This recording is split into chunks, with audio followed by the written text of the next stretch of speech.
Well, when you look back on your schooling and on your work career, maybe in your family life, were you the first to volunteer whenever there was a need? Or did you kind of sit back and wait for someone else to do it? I want to talk to you about volunteering, getting your hand up when God needs someone to do something important for his kingdom.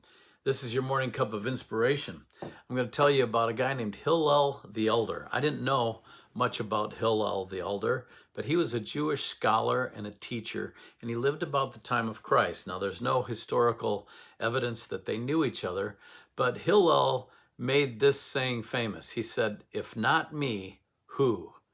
And that was in regard to if something needs to be done. If something needs to be done in God's kingdom, why wait for someone else? Don't put it on someone else to do that.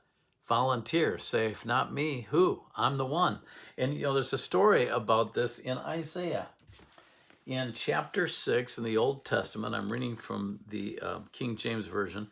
Verse 1 of chapter 6 says, "In the year that King Uzziah died, I saw also the Lord sitting upon a throne, high and lifted up, and his train filled the temple."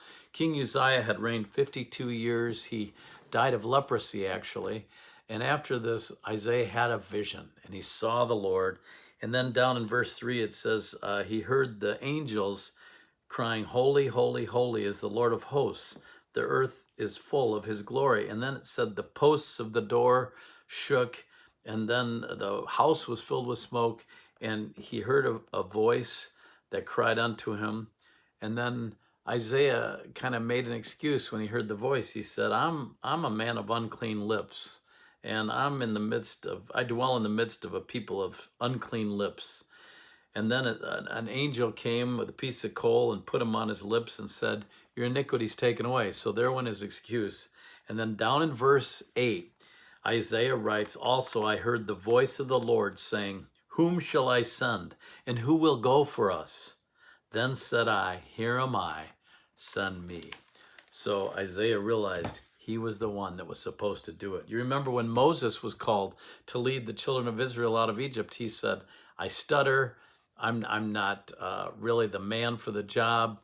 But God said, "No, I'm choosing you, and I'll send Aaron, your brother, to help you out."